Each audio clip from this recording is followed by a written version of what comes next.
KPK menetapkan Menteri Sosial Juliari Batubara dan 2 pejabat pembuat komitmen di Kemensos serta 2 pihak swasta sebagai tersangka kasus dugaan korupsi dana bantuan sosial COVID-19. Komisi Pemberantasan Korupsi atau KPK yang menetapkan mantan Menteri Pertanian Syahrul Yassin Limpo sebagai tersangka dugaan korupsi di Kementerian Pertanian. Apa sih itu korupsi? Korupsi adalah tindakan yang bersifat buruk menyangkut penyalahgunaan kekuasaan dan uang untuk kepentingan pribadi. Kenapa sih korupsi bisa terjadi? Korupsi bisa terjadi karena adanya faktor internal dan faktor eksternal. Korupsi terjadi di masyarakat,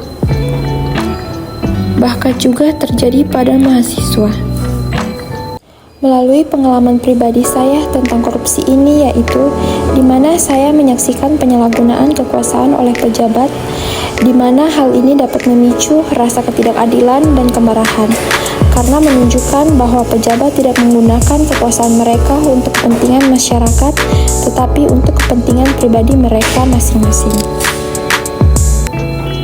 Bagaimana cara kita mencegah korupsi? Yaitu dengan menerapkan 9 nilai anti korupsi dan juga 5 prinsip anti korupsi. Sebagai generasi muda, kita harus menjunjung tinggi kejujuran dalam memegang kekuasaan agar dapat menjadikan negara kita lebih baik. Korupsi bukan hanya merugikan negara, tetapi juga merugikan diri sendiri yang berdampak kepada malapetaka. Untuk itu, kita sebagai generasi muda harus menerapkan prinsip-prinsip nilai anti korupsi seperti kejujuran, kepedulian, kemandirian, kedisiplinan, tanggung jawab, kerja keras, kesederhanaan, keberanian, dan keadilan. Dan juga untuk mencegah terjadinya korupsi, yang harus kita lakukan yaitu membentuk karakter dan prinsip hidup yang jujur dan bertanggung jawab, dan menanamkan nilai-nilai anti korupsi melalui pendidikan formal maupun informal.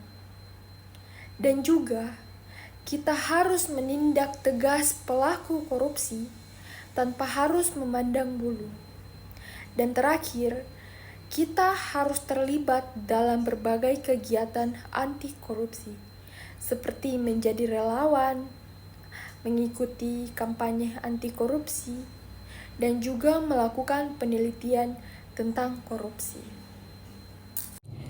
Untuk itu, mari kita jadikan Indonesia bangsa yang bebas dari korupsi. Bersama-sama kita wujudkan Indonesia yang adil, sejahtera, dan bermartabat. Ingat, korupsi bukan budaya kita. Melawan korupsi demi Indonesia yang lebih baik.